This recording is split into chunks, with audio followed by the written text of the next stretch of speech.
कहानी चीफ की दावत। ये कहानी लिखी है भीष्म साहनी ने। यह कहानी एक अर्थ में प्रेमचंद की बूढ़ी काकी का अगला चरण है। मतलब प्रेमचंद ने एक कहानी लिखी थी बूढ़ी काकी का, उसी का सेकंड पार्ट मान सकते चीफ की दावत को।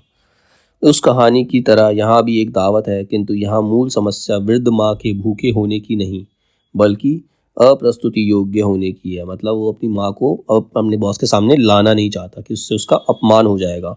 माँ इस अपमानजनक स्थिति से बेहद दुखी है, किंतु जैसे ही उसे पता चलता है कि उसके फुलकारी बनाने से बेटे की तरक्की हो सकती है तो वह अचानक खुश हो जाती है और बेटे के लिए मंगल कामना करती है। कहानी के अंत में बूढ़ी काकी की तरह बेटे या बहू का हृदय तो नहीं बदलता, किंतु सारे अपमान के बावजूद माँ का हृदय बेटे के लिए असीम ममता से भरा है। यही इस कहानी का सार तत्व है, मेरी कहानी का सार है। अब इसमें मुख्य पात्र कौन कौन है? एक तो शामनाथ है जिसके घर में दावत है, उसका चीफ आने वाला है।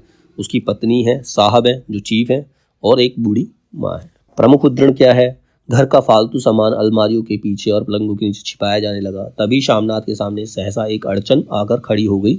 माँ का क्या होगा? जब कोई व्यक्ति बड़ा आदमी घर आता है तो लोग घर की साफ सफाई करते हैं, पुराने सामान को इधर उधर छुपा देते हैं ताकि उनकी नज़र किसी चीज़ पर ना पड़े और उनको इम्प्रेस कर सके। एक व्यक्ति अपने चीफ को वो इम्प्रेस कर सके, और ऐसा करते करते उसे याद आता है कि उसके घर में एक बूढ़ी माँ है जो अगर चीफ के सामने आ गई तो उसकी रेपुटेशन खराब हो जाएगी।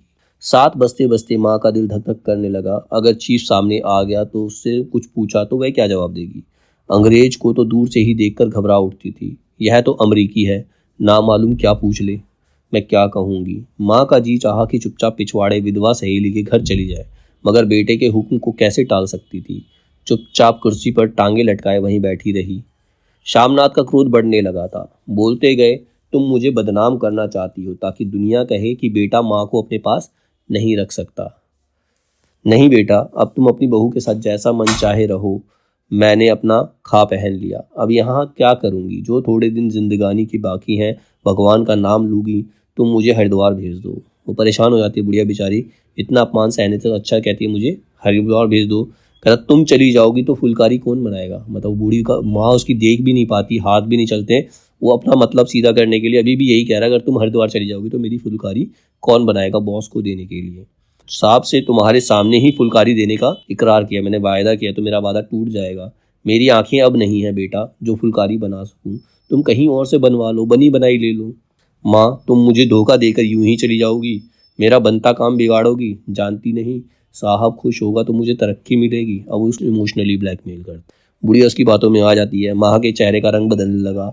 धीरे धीरे उसका झुर्रियों भरा मुंह खिलने लगा, आंखों में हल्की हल्की चमक आने लगी। तो मैं बना दूंगी बेटा, जैसे बन पड़ेगा बना दूंगी।